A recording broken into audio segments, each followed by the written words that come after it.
everybody. Sorry we're a few minutes late. We are trying to set up our live with, as you can see in the background, all of the bunnies in the play area. So bear with us a minute. We had a little disagreement with one. Yep. So we had to move on to another one. Hopefully we won't have any technical difficulties. You guys, I know. We had a camera, but it wasn't working, so this is about what we're going to be left with. Yeah, it's the other brown one. So normally, when you have a happy hour, you can put a lot of bunnies together because it is neutral territory. But some bunnies are still more dominant than others, and so you still have to have bunny bouncers. Okay? So what we're just wanted to do today is just kind of show you a setup where a whole different bunch of different types of things that they can go in and out of, where they can play, and just so you can kind of watch bunnies do their thing, just ask questions in general. Yes. So we'll just start from the beginning. Happy Tuesday. Yep. I'm so happy for you guys to join us. Don't forget, like, share, and follow our Facebook page.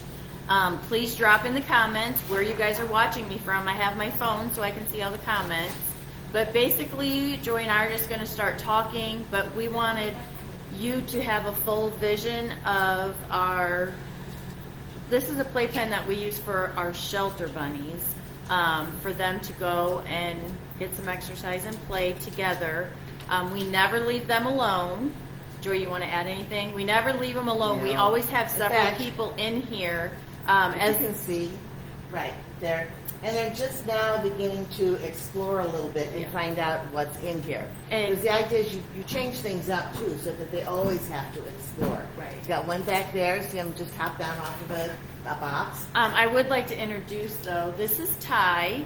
He is one of our bunny volunteers on Tuesday night.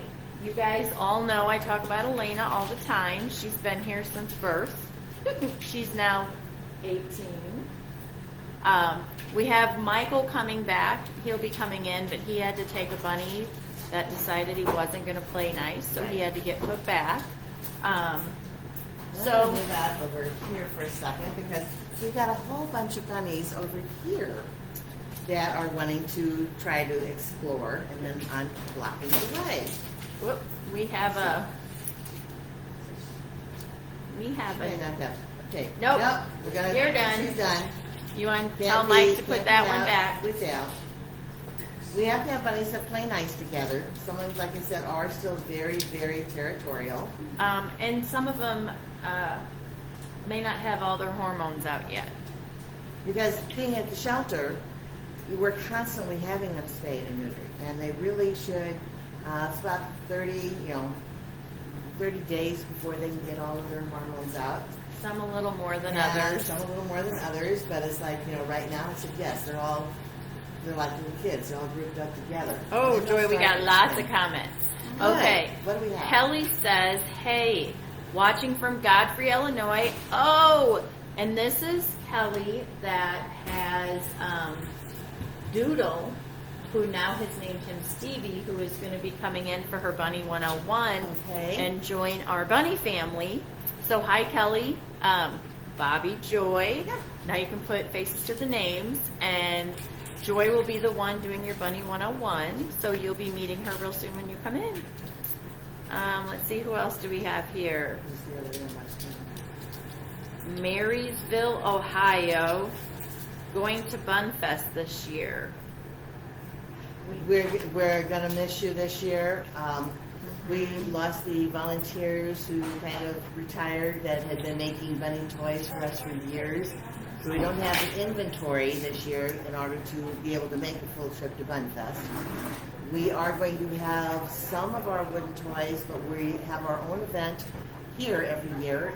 This year it's November 7th on a Sunday. And we will have some items here. So if you can travel to St. Louis, keep an eye on our Facebook page. We'll have more details of what's coming up. Because we are trying to do it in a little more COVID-friendly environment. I know the Midwest Bunfest is a really huge facility, okay, because they rent this enormous place. And we do it in our shelter. So it's kind of like coming in one end, it'll be like going through the building and out the other end.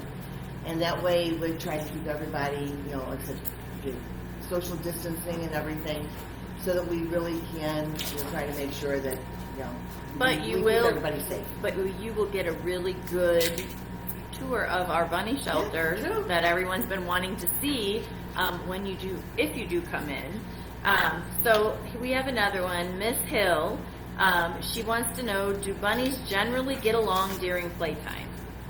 Generally, okay? But that's why we have bouncers, okay? We have Yep. bunny bouncers. Because some bunnies will decide, you know, if their bunnies might go hump the other bunny. Yep. We don't usually have too often fights, but No. that kind of behavior will lead to a fight, so we instantly take that bunny out, okay? Yep. If they can't play nice with the other bunnies, okay, And then they'll have to play separately at a different time. does it seem like to you, Joy, the more bunnies, the better it is? It is, because if there's only one or two, they still don't do a lot of interaction. The idea behind, you know, happy hour, of course, they just come in here, and remember, bunnies do not have focal vision. Their eyes are here, so they see all of this around them, and so right in front of them, they don't know what's going on until they explore. So the first part of what they'll be doing is exploring, and that's what they're kind of doing right now. Who's in here? What am I doing? How did I get here? What is all of this stuff? And they start to explore. And then as they start to explore more and more, you know, you'll see them starting to get on things and through things and all of that sort of thing. But this is what we really want. And we also have litter boxes in here, but they just happen to be in the corners. We have hay racks in here. We have big bowls of water. So the bunnies, you know, can have anything they want, as far as, you know, nobody's being deprived while they're Right. doing, they're running But around. the goal to this is Exercise. correct. So we want them Yeah. on their toes moving and okay, so I have another one, Lucas. Hi, Lucas. He says, I'm adopting from y'all within the next couple months. I'm so excited here from Muscuda, Illinois. So I'm from O'Fallon, Illinois. Belleville, Illinois for Michael. O'Fallon, Illinois. He actually lives by me. And O'Fallon. So we all live on the Illinois side too. The brush you suggested for Roger is awesome. Great. Okay. Glad that's working out. Let's see. I know. Oh, well, Bruno, you know, Yeah. looking cute. Olivette. Jeannie's watching from Olivette. We love Jeannie. Oh, Okay, we're caught up with comments. Okay. So basically, If you have questions, please send them, because that's, you know, we Right. don't have a specific topic today. We want to make sure that, let's say, that the bunnies are, you know, bring a playing. new one when you come back. And the when they come in here, you know, another reason for having bouncers is that they're going to want to mark territory. Yep. So we need to be sweeping up a little bit, and we just want them to run. We found that, and we weren't the ones that started Happy Hour. The first time we saw this was actually out of a Minnesota group. Yeah, Minnesota started And it. they and it's like it's fun. So you know, people would actually members would bring their bunnies, and we had a couple of happy hours where we had members in. And the problem with this is that we still have COVID, okay? And everybody, we must have 100 people in here, shoulder to shoulder, all watching their bunnies play. I mean, we had a ton of bunnies. We had the whole garage, you know, loaded with bunnies. And they were everywhere. The more there are, the more active they are. The more active they are. This is just playing. You can Yeah. hear scrabbling around. There's no fighting. They're running. They're just decided, Elena? I got lots of room, and we're running. And so, Two of our bouncers had to take bunnies back, so Yeah, we did Elena's that. having to kind that's of. all of them. And some of, so like I said, we get them. There's one that just came out of that It- tunnel over there. it sounds- Another one just go in there. It sounds like they're rustling, but it's not. We have cardboard on the floor. and they're not used to walking on cardboard, so So they scriddle, yeah, it's kind of a little bit. iffy. It's kind of like a dog that when you put a new slick floor in, it kind of skates around until it gets used to the floor. It's basically what the bunnies are doing. So we just want to try and, we put a little bit of a place down for them to, so they got a little bit of footing. But it is a lot of, the idea is just exercise. When they run around like this, they get so much more exercise than if you just put them in a pen by themselves. A bunny in a pen like this may just actually lay there. Okay, what do I do? Yeah. Joy, Yep. Miss Hill says, Joy, you always crack me up. Really? Sorry. No, we like to put smiles on your face. Joy is amazing. I agree with you 100%. Let's see. She says, I love the little brown and gray bunny. This one. Yeah. Yeah. He's a Stitch, okay? And in fact, He is a character. he's quite a character. He will follow you around. He thinks he's a little dog. He begs for food. We found him outside, and obviously he wasn't well cared for because actually he should be a solid gray. Yeah. But he has a really poor coat, and that's still growing out, so you see some mild coloring on him. But he's wonderful with people. We've decided he's going to be a good education bunny here because we need a few bunnies that we can take with us to a lot of different places. For example, on Saturday, there's a group here called Task, and that is, I don't know. I'm sorry to interrupt you, but you can kind of see his coat on this side. It has a weird texture to it. right. But this is like the unhealthy stuff trying to come out. Once his nutrition now is so much better that this should grow out and change. But it's got this weird texture, but it's from not being It's a fed. lot better than when he came in. Right. It's from being not well cared for and fed a proper diet. But the group we visited this past Saturday is team activities for special kids. And so we needed bunnies that were very, very calm, would be tolerant of children, cuddling them and kissing on them and all of this sort of thing. And we did. We took Sedgwick as our big English slop. And we had another one of our white bunnies that's actually in here now, him. And he did really, really well. And then we had a big Flemish giant. In fact, our Flemmy is up for adoption. But he is just laid there and let all these kids just pet on him and everything. So it was a very successful afternoon. We had taken the little gray one there, and Sedgwick and a couple of others when we were at the Forest Park Hot Air Balloon Race. They asked us to come out and participate. And again, it's just nighttime, all the balloons are glowing and the flashing going off with the fire and everything. And they didn't care. They just laid there.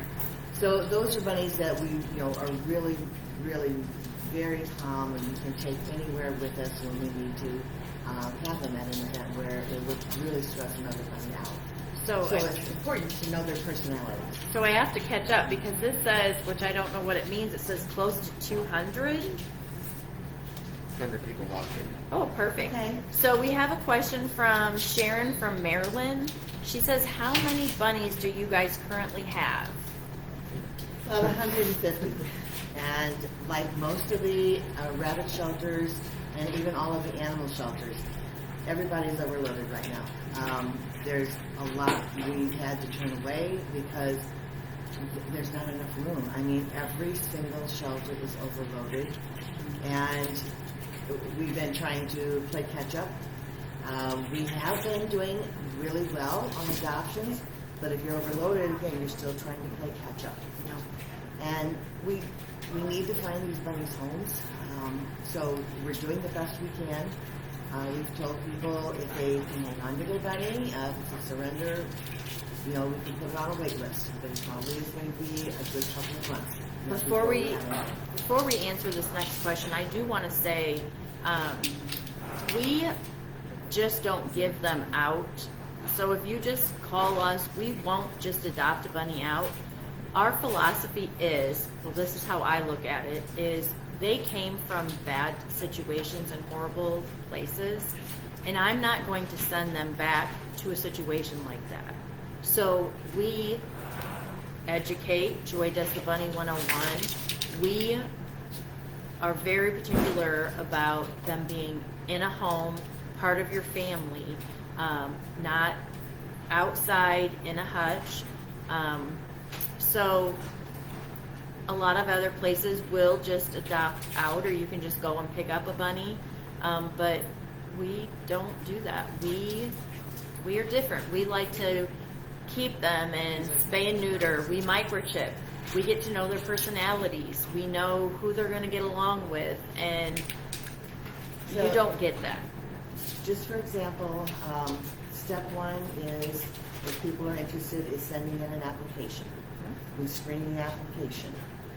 We are the House Rabbit Society, okay? And it would be amazed at how many people think they can put their bunny in an outside hutch. They have to attend the Bunny 101. It's 2.5 hours long. It is very intensive, but at the same time, almost everyone who's actually attended said they enjoyed it. They were surprised how quickly it went because of all the information, and we try to, there's serious information, but there's fun information, and we want people to understand what rabbits are really like. We want people to understand truly what is needed for them. We want people to understand that this is not a toy for the kids. It's not a temporary thing. They live 10 to 12 years. So there's a lot of information that we go through. Okay? And then the people do have to have all of the correct supplies, housing, before that bunny can go home. And we are doing virtual visits right now to make sure everything is set up correctly, because we go through the bunny proofing, and we go through how to set up, the housing and that. And sometimes, it is a long class. People have it a little bit wrong. It's like, and it's just, you need to adjust this, or lower this, or, fix that. And people do immediately. But I always tell people, you also want to have everything ready. It's just like you have a baby. You don't have the baby and go home and set up the nursery. You have the nursery ready for when you bring the baby home from the hospital. And that's the way we do with the bunnies. We want the bunnies ready to go into that home. And so people, we put a hold on the bunnies. Mm-hmm. So after their class, they do briefly get to visit with bunnies, because it's usually late in the evening or late in the afternoon. So they can actually just get an idea of bunnies that we have here. If they really fall in love with the bunny immediately, we will put a hold on that bunny until they come in for a visit. So the next step then is setting for a visit, because it has to be the right bunny. It's not, everybody's miserable, okay? And occasionally we even, have that happen. It's like it just didn't fit out when they went home. So no, bring the bunny back. We don't want the family miserable. We don't want the bunny miserable. It's got to be the right thing, because who's going to enjoy life if, don't like each other? Yeah. So we want all of that to happen. So we have a visit them, and our class now is only for age 13 and up. I go through information that is not appropriate for small children, and small children simply are not going to be able to sit through that kind of length of that class. They just can't sit that long. So, the idea then is, once the adult or the parent has decided that this is the right pet for me, and occasionally we do have people go, oh, not the right pet for me. And I frequently tell them that, I've had dogs and cats all my life. I had horses for over 30 years. That was my big one. I did wildlife rehab for a lot of years, and that's actually how I got involved with domestic bunnies, because one night while I was supervising a shift at the wildlife place, a park ranger called and said, you guys open? We found this injured rabbit in the park. I said, okay, sure, and brings it in, unwraps this little white bunny. Ooh, that a cottontail? Oh, spread of that. You're a park ranger, you show what a cottontail looks like. But she was injured. I ended up taking her home, promptly finding out how much I did not know about domestic rabbits. I learned very quickly, but she taught me so much, and that's what we try to pass on, what we like. And then, so when people decide, yes, this is the right pet for me, if they say no, this is fine. They spend some time learning, but they're not stuck with an animal they don't want. They haven't spent money on supplies they don't need. And if they say yes, we want them to come in and sit down with different bunnies. Go through our shelter. Look at what bunny appeals to you. Let's sit down. Okay, now, is there going to be an interaction? Because what they're like in the cage is not necessarily what they're like when they're out. I mean, we even see this here. You know, oh, this one's really, really calm. You know, oh, not necessarily with another bunny. Okay. And all of those types of things. We have people who want a bond mate, and so we're introducing bond mates. But when we do have the visits, we do want the whole family to come. Although we do try to keep it right now, you know, because of COVID, ages 2 years and over. Usually the children under 2 years will not keep a mask on. And all of us here, we have been vaccinated, you know, so and we try to be really careful everywhere we go because we know we don't want to expose each other, okay, type of thing. But as far as that's concerned, you know, when we leave this area, we will be putting a mask on so that when we go out and interact, we just want people to know we really do our very best to keep everybody safe because if somebody here will get sick, who's taking care of the animals? Okay, so we just have to be super, super cautious. But at any rate, then when they come in and sit, it's a family. We want to be sure that the bunny's good with the children. We want to be sure it's good with the adults. And, you know, and when they go home, you know, so many times people go, oh, this bunny is just perfect. We're so happy we got the bunny. And like I said, if there's any issues, then we try to work with them. This isn't a, you know, get it, go away, never to be seen again. We're here. We do free nail trims and second cleanings for all of our members. And and basically you get a year's membership with your bunny, you know, when we do an adoption. So, and that bunny is health checked, it is fecal checked, it's spayed or neutered, you know, it's male or female, and, you know, gets all of the attention if there's any dental issues, all of the things. We do all of that. I mean, we deeply, deeply care about our bunnies. So, it is just a matter of, you know, we want people, when this bunny goes out of here, we're hoping it is a forever home. That's what we strive for. Okay, so Ms. Hill says, what is the best practice for picking up a bun from the floor? She says she really struggles with it. Practice. Okay, yeah, practice. And let's just say it kind of depends on how old you are. You know, if I'm picking up a bunny from the floor, it's going to take me a little longer to get down there and get back up, okay? But, you know, if I can just bend over, let's see here. Yes, honey, come here. You can. Come here. Okay.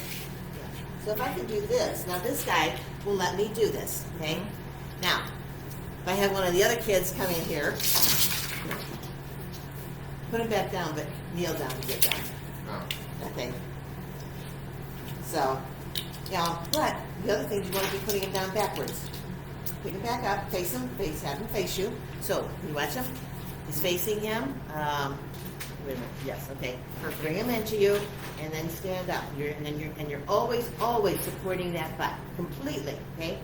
And then when you put down, again, if you have to put it down on the floor, you're going to have to get back down to that lower level, and you put down butt first. That way your body is blocking forward motion. You're still completely supporting them, and because if they're facing the other way, they want to launch, okay? Yep. And then they can hurt themselves. You can get raked really badly with those back feet. So Michael's going to put the bunny down, okay, and backwards, okay. And now you've got this nice, safe touchdown. I always want them facing me because if they're facing away from you, you're a predator, okay? And you're chasing them, and they're going to take off. Okay? They want no part of that.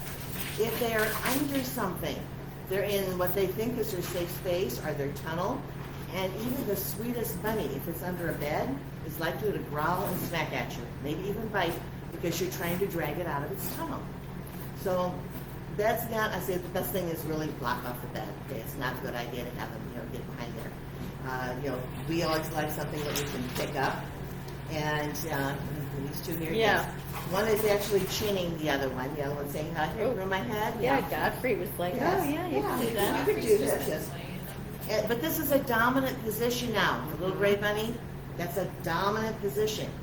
this is one of the things that people really, really have a hard time struggling with, because we grow up with this, here, smell my hand, my friend, okay? That's an exact opposite thing to do with a bunny. It's an insult to a rabbit. You are actually challenging the rabbit. And it's really not a good thing to do even with a dog. Okay? So since we don't often get to part this, I'll kind of go through that. Can I do a little bit here? Miss Hill says, when will you do a Bunny 101 online so she can participate in it since she lives in Colorado? And then she said it would be a good fundraiser if you guys charge tickets for it. Yeah. We're thinking about it. We've got, I had started it at one point actually for another class, and there's another class that I really wanted to do. And I had all kinds of computer problems when I was actually trying to do this class, actually an aggressive bunny class for Midwest Fun Fest, and I had a terrible time with it. I'm not a tech. So I've talked to some people who are more tech savvy than me for sure, and people running around, and so that we can actually get a lot of things going, including something like that. You want it to look well done, if you're going to be doing something like that. So we're hoping. Yeah. So Ashley says, is Bunny 101 for beginners, or even if you have a rabbit and want to bond another one, you have to do that? Yes. We have found a tremendous number of people. I had a person come in here who has had bunnies. He said, I've had rabbits for 20 years. You're really going to make me sit through this class? He said, yes. And when after he finished, and they drove up from Arkansas, okay, and he sat through the class and he said, oh my gosh, I didn't know half of what you told me. And I still am learning stuff. Really? We still learn new stuff. So we never claim to know everything. No. We're still learning. And sometimes we actually learn from participants. Somebody said, oh, this is what I do. Really? Oh, this sounds like a fabulous idea. We've even had people on our Facebook, the live, make a comment about something that they do, and it's like, that's a good idea. Mm-hmm. So all of these things, everybody learns from each other. Nothing is completely static. But one of the things, like I said, going back with the interaction with bunnies, and putting your hand onto them. So, that was nice. Ooh, that was a big yes. Hi, Binky. When I start with dogs, because people are kind of familiar with dogs. So what happens when you approach a dog, okay? And I should say, we go back to nature. Everything we do actually mimics nature. And so we have to take that into consideration. So what happens when two strange dogs meet each other, okay? You've got the alpha dog, okay? You got the submissive dog, here's my belly, don't hurt me, okay? When you say this, and you think you're saying, smell my hand, I'm a friend, what you are really saying is, here's my throat, here's my belly, don't hurt me, I'm lower, my head's lower than your hand, And you just put yourself on the bottom of the totem pole, okay? Now, you're not professional dog trainers, so what I say, the easiest thing, because you still don't want to get bitten, in my opinion, is just keeping your hands to yourself, higher than the dog's head, though. The back of your hand, not the front of your hand where you're aggressive, okay? If the dog comes up to you, okay, and wants the interaction, now you can go to the top of their head. Because to start off that way is an aggressive move on your part, so that's why you don't want to be bitten, okay? In fact, when I'm in a situation where I'm not sure if the animal's ready or not, a lot of times I'll go to the side of the head and then go to the top. But, by this way, if they're accepting you, now you can go to the top of the head and you've just become top dog, okay? Otherwise, you're at the bottom of the totem pole, and that dog has no respect for you whatsoever. Might let you come, but has no respect for you. Now, two strange bunnies, okay? Two strange bunnies meet, and what happens? You kiss my head. No, you kiss my head. No, you kiss my head. He whose head is lowest is top dog.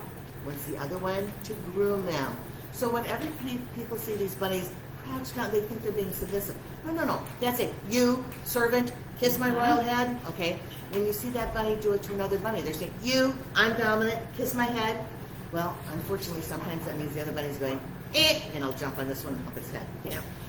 because that is, again, it's not accepting that lower bunnies being a dominant bunny. But bunnies, because they will bond and things like that, they also accept both submissive and dominant behaviors.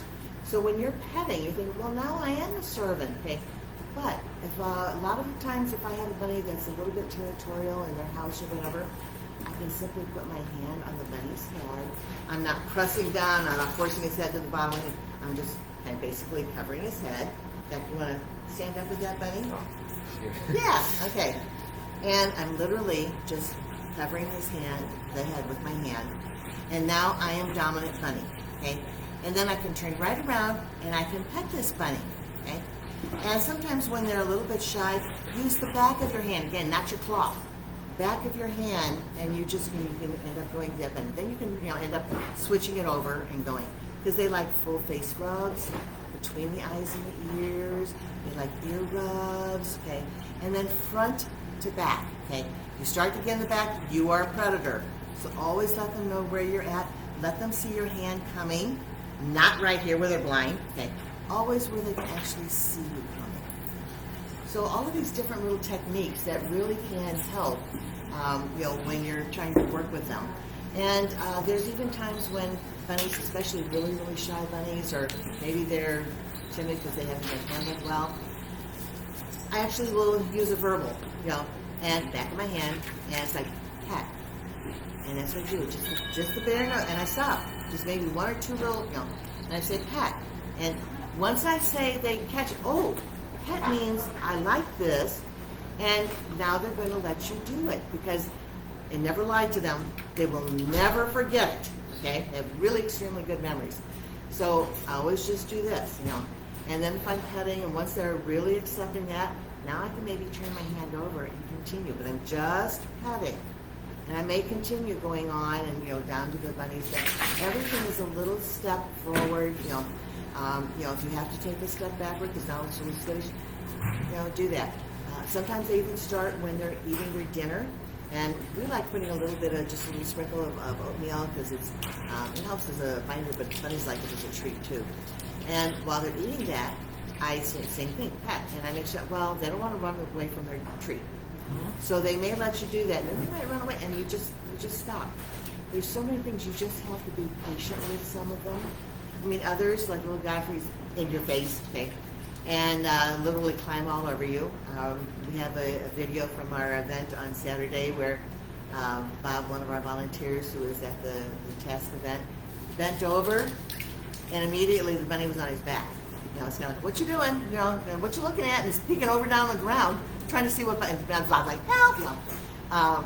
But some of them are just, like I said, they're just right there in your face. But the bunnies who are really shy, it can be so rewarding to have that bunny respond to you. And that bunny will end up really being tightly bonded to you. You are its person. That's all because you took the time. Little Godfrey here, he doesn't care. You could be 100 people in line. He's going to be happy to see all of you, okay? But that little shy one that you've worked with, yeah, that one is going to be your buddy. So Karen says that she likes listening to both of us talk. And then she says we're very informative. Whoops. Wow. Hopefully. And if you have questions, please ask questions. That's why we actually do it. Kelly says, I walk Steven often in the yard and such. Are fleas a concern, and what can I do to prevent? Okay. This is a touchy subject, I think, with people. I don't take my bunny outside, and I don't walk him.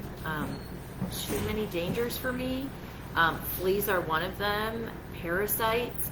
And you don't know if just Joy can take it from there, but okay. For me, it's just, yeah. I've had way too many bad stories. What happens, okay, you can actually see that flea, okay, and there's medications that you can use for fleas, on bunnies. You do not see that microscopic parasite that can really do a tremendous amount of damage to your bunny before you even know it's there. Okay? So there, is coccidia, which is an intestinal parasite, which, can affect them. And there's tons of different things that can lay, coccidia in your yard. Again, it's microscopic. You have no clue it's there. Okay? Bacillus aspis is a parasite left behind by raccoons. Some animals, just they can pick it up and it can be a problem. But with rabbits, it migrates to their brain and can kill them. How do you know where that parasite is? It's microscopic. You have no idea that your bunny picked up out in the yard. We have Cuterebra, okay? There's a particular botfly that goes after horses and one goes after rabbits. One goes after rabbits, leaves its eggs in the grass, which smells of rabbit's venom. When the rabbit comes in contact with it, their body heat triggers the egg, okay? So people can pick it up, but rabbit, dog, cat, their body temperature is 101 to 103. So that higher temperature is really what normally triggers that. And literally the hatch opens up and basically flings the larva out where it ultimately migrates what's inside the body, gets to where it migrates to under the surface of the skin where it bores a little hole outward so it can breathe while it's growing. So it's microscopic or almost microscopic at the very, very beginning. But by the time it finishes growing, it can be the size of my thumb. And then it's got this big gaping hole. It's this little black undulating larva that's, literally can be an inch long. And when it drops out, that's part of the stage, it leaves this gaping hole where the animal can then die of infection, okay? And dogs and cats will pick them up too. Those, it's just that the rabbit is the target. So you've got that particular thing. I, remember a lady telling me that she took her bunny out on a leash and had to beat off a hawk because it went after her bunny and she tried, Then you've got the bunny on this leash struggling and strangling, getting itself strangled. The same thing you did it out. What happens if a dog runs up to your bunny? It's terrifying, okay? And can you control that? You can't control the bunny and the dog at the same time. If it's in your backyard, now you're still just talking about all of these parasites that are out there, or that hawk that can still get there. And then there's fertilizer and pesticide. If that's on the lawn, that can end up killing the bunny. There's over 700 plants that are toxic for them. If the bunny nibbles on something, and you don't know, to my way of thinking, it's not safe. It just isn't safe. But yeah. a compromise, I feel, that some people ask, can I walk my bunny in one of the pet strollers outside? And I do know a lot of people that do that. So what's your opinion on that? Middle of the road. The bunny is much more protected. You're getting it out for some air. But the bunny does, rabbits by nature, this is a stressful situation for them. They don't know what's going on. They can feel a little protected, especially if you're there and you're talking to them. But you could still have a big dog run up to them if somebody doesn't control their pet or something of that nature.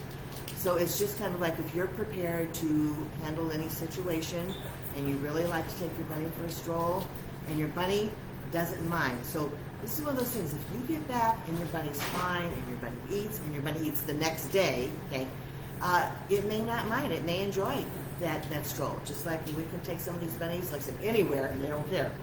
And the next bunny is all upset, quits eating, goes into gut stasis, all of this stuff, all because it was too much for the animal.